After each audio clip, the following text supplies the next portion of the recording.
There's a specific kind of silence that doesn't feel empty. It arrives after years of noise. Not the silence of an empty room, but the silence of a phone you've stopped checking. Group chats you no longer open. Birthdays that pass without a single message. And the strange realization that you don't actually miss hearing from anyone. You didn't plan this. You didn't wake up one morning and decide to disappear from everyone's life. It happened slowly. One unanswered text, one declined invitation, one more moment where showing up cost more than you had left to give. Until one day, you stopped pretending, stopped explaining, stopped showing up for people who had quietly stopped showing up for you a long time ago. From the outside, it looks like distance, like withdrawal, like something went wrong. People might say you changed, that you became cold, that you cut everyone off. They whisper about you at gatherings you're no longer invited to, filling in the blanks with whatever story makes sense to them. But here's what they don't see. You were already alone long before you left. The difference now is that the loneliness no longer fights the reality. There are no more forced conversations, no more waiting for replies that never come, no more pretending a room feels warm when it doesn't. Just you, your routine, and a quiet you didn't expect to feel this steady. You thought this silence would be devastating. You were told it would mean regret, isolation, emptiness. Instead, it feels like relief. And that's the part that scares you the most, because it raises a question you never wanted to ask. What kind of person feels better when the noise finally stops?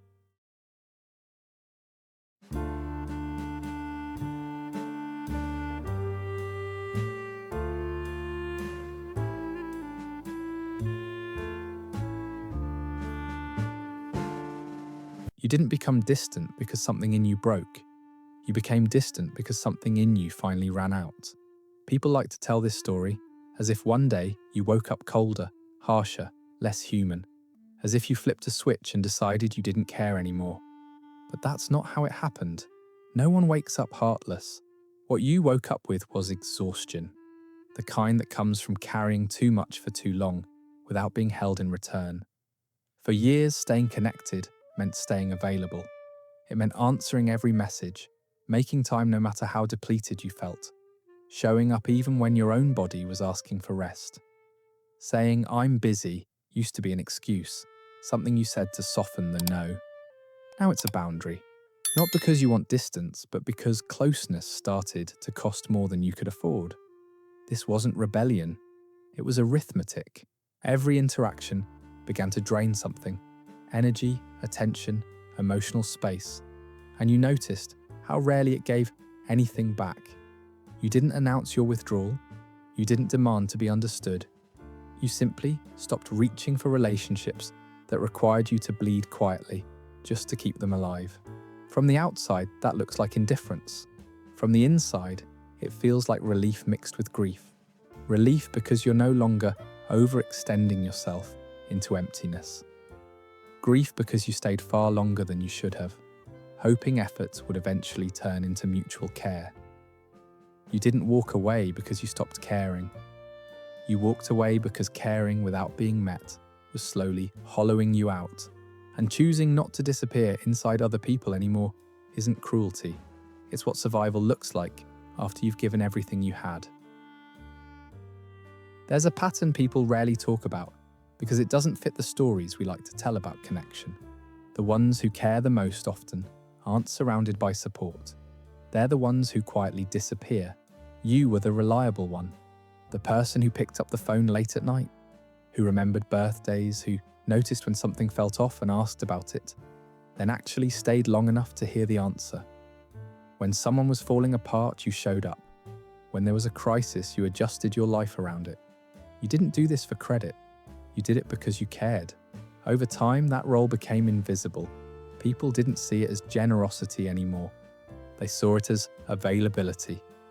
You became the emotional constant in their lives, the stable place they leaned on without thinking about whether the ground beneath you was cracking. Here's the paradox. The more emotionally capable you were, the less people felt the urgency to show up for you. Not because they were cruel, but because you trained them, without meaning to believe You didn't need anything back. Your empathy, your strength, your ability to hold space became proof in their minds that you'd be fine on your own, that you always were, but then you weren't. You had your own breaking point, your own moment when holding everything together became impossible. You reached out, not dramatically, not desperately, just honestly, and the response was thin, delayed, polite, or absent altogether. Suddenly, the people who relied on you didn't know how to be there when the roles reversed. That realization cuts deeper than rejection. It doesn't just say, they weren't there. It says, they never really saw you. You weren't chosen because you were strong. You were chosen because you were consistent. And when consistency turned into need, when you stopped being endlessly capable and started being human, the structure collapsed. That's when the loneliness sharpened. Not because you lost people, but because you finally understood what kind of connection you'd been carrying all along. Being the giver didn't protect you from abandonment. It only delayed the moment you felt it. There's a quiet shift that happens before you pull away from people. It isn't anger. It isn't bitterness. It's calculation. At some point, every interaction starts to register as a cost, not because you want to keep score, but because your system can't afford not to anymore. You notice how much energy it takes to respond, to listen, to reassure, to adjust your mood around someone else's needs. And then you notice something else. How little of that energy ever finds its way back to you. The math begins to run in the background of your mind, even when you don't want it to. How often am I the one reaching out first? How many conversations revolve around their problems, their crises, their emotions? How often do I leave interactions feeling heavier instead of supported? This isn't selfishness, it's awareness. You realize you've been pouring from an empty cup into cups that were never empty to begin with. They weren't starving, they just kept accepting more because it was there. Because you made it look easy, because you never asked for anything in return. What breaks the math isn't one big betrayal, it's the accumulation of small imbalances, the missed check-ins, the "I'll call you later" that never happens. The way your pain is acknowledged politely, then quickly set aside. The way support flows one direction so consistently that it stops feeling accidental. And once you see it, you can't unsee it. Connection stops feeling nourishing and starts feeling extractive. You're no longer in relationships. You're managing emotional transactions you never agreed to. Every interaction asks something from you, and your system finally admits the truth it's been avoiding. This costs too much. Not because caring is wrong, but because caring alone, without reciprocity, eventually empties even the most generous person. And when the math stops making sense, stepping back isn't abandonment. It's the first honest response you've had in a long time. From the outside, the way you pull back can look destructive.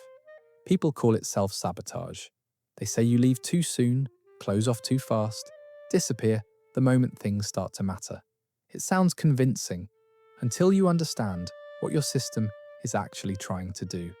You didn't learn to exit early because you enjoy being alone.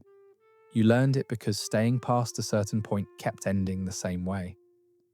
Every time you let someone in fully, trusted them, relied on them, showed them the parts of you that weren't easy, you eventually found yourself alone with the aftermath. The pattern was consistent enough that your nervous system stopped waiting for the ending. It began preparing for it. And preparation, in this case, meant control. If everyone leaves eventually, leaving first feels safer. If abandonment is inevitable, initiating it hurts less. That's the logic underneath what looks like avoidance. It isn't impulsive, it's protective. Cutting ties before attachment deepens reduces the emotional damage you've learned to expect. There's no blow-up, no confrontation, no final speech, just distance, silence, a gradual fade that spares you from another collapse. But here's where it gets complicated. Not everything that protects you actually heals you. Self-preservation becomes self-sabotage when the exit happens before trust even has a chance to form. When the fear of loss overrides the possibility of being met differently. The strategy that once kept you safe starts limiting your world. You survive, but you don't expand. Understanding this doesn't mean forcing yourself to stay in relationships that drain you. It means recognizing the difference between leaving because something is wrong and leaving because your body expects it to be. Your withdrawal wasn't a flaw, it was an adaptation. The question now isn't whether it makes sense, it's whether the strategy that saved you then is still the one you want to live by now. This didn't start in adulthood. It didn't begin with friends who disappointed you or partners who disappeared. Those were repetitions, not origins. The pattern was already there long before you had the language to name it. Somewhere early in life, you learned a quiet lesson about connection. Maybe it came from a parent who was physically present, but emotionally unreachable. The kind of home where your needs weren't met with cruelty, just absence. You learned not to expect much, because expecting anything usually led to disappointment. Or maybe love was conditional. You were valued when you were easy, helpful, successful, or low maintenance. When you were calm and capable, things felt smoother. When you were overwhelmed, emotional, or needed comfort, the response changed. Attention withdrew. Irritation surfaced. You learned to regulate yourself because relying on others didn't feel safe. For some, the lesson came through invalidation. You brought home feelings, not problems, sadness, confusion, fear, and heard responses like, "Don't be so sensitive," or "Other people have it worse." Nothing overtly abusive, just enough dismissal to teach you that your internal world was inconvenient. Over time, your developing brain adapted. It didn't ask, "Why isn't anyone here for me?"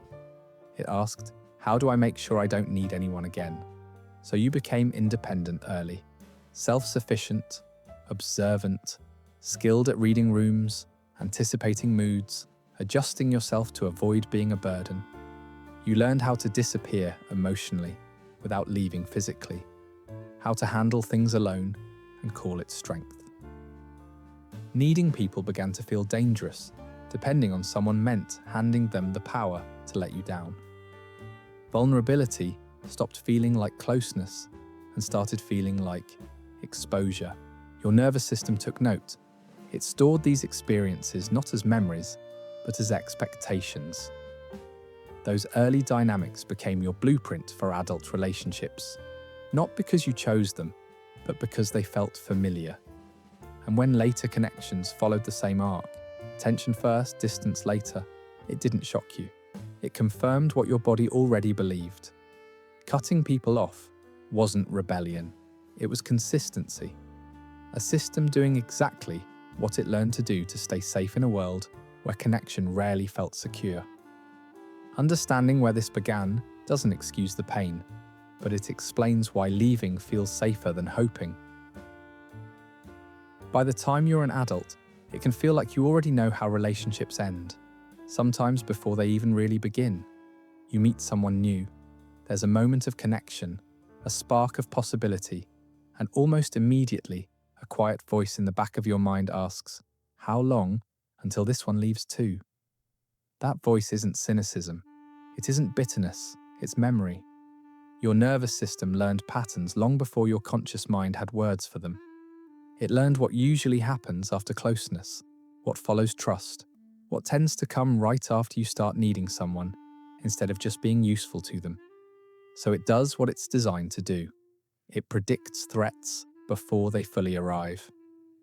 The human brain is a pattern recognition machine. When it sees the same ending enough times, withdrawal, disappointment, absence, it starts spotting the beginning earlier and earlier. Slight delays in response, a shift in tone, the way enthusiasm fades once things require effort. These details don't feel neutral to you. They register as warnings. To other people, you might look guarded or overly sensitive. To your nervous system, you're being efficient. This is why pulling back often happens automatically. You don't sit down and decide to disengage. Your body does it for you. Tension rises, motivation drops, reaching out feels heavier, distance feels calming. Your system is trying to reduce exposure to a pain it recognizes all too well. This doesn't mean your predictions are always accurate. It means they're understandable. Your reactions aren't character flaws. They're protective reflexes shaped by experience. And while those reflexes may now limit closeness, they once served a vital purpose, keeping you functional in environments where trust wasn't rewarded. You didn't imagine the pattern, you survived it, and your nervous system hasn't forgotten, even when you wish it would. People assume isolation is the opposite of connection, but for you, it never was. Isolation wasn't about rejecting others. It was about escaping something that hurt more than being alone. When you're by yourself, there's no waiting, no hoping someone will show up emotionally, no scanning messages for shifts in tone or wondering if you asked for too much. Solitude removes the constant background tension of potential rejection. In that sense, it feels safe, predictable, quiet. And quiet, for a nervous system that's been bracing for disappointment, can feel like relief. Being physically alone finally made your internal experience match reality. You were already lonely in rooms full of people, already unseen in conversations, already carrying more than anyone noticed. Isolation didn't create that loneliness. It just stopped asking you to pretend it wasn't there. But there's an important truth that's easy to miss. Isolation protects, but it doesn't nourish. It keeps you from being abandoned, but it also keeps you from being met. It offers peace, but not repair. Over time, solitude can harden into something that looks like safety, but quietly reinforces the belief that connection is always a risk you can't afford. This is the paradox. Isolation isn't the opposite of connection. It's the absence of rejection. And while that absence can feel stabilizing, it isn't the same as presence, attunement, or care. Understanding this doesn't mean forcing yourself back into relationships that drain you. It means recognizing that solitude is a pause, not a destination. A space to recover, not a verdict on your capacity to belong.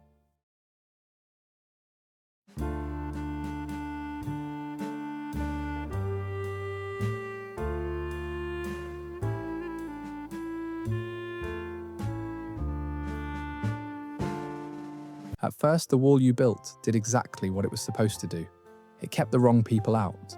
It stopped the bleeding. It gave your nervous system room to settle instead of constantly bracing for the next disappointment. But over time, something subtle can change. You may notice that not every moment of distance feels necessary anymore. That the urge to disappear doesn't rise as fast when someone gets closer. That you can say no without needing to vanish afterward. These aren't signs that you're letting your guard down.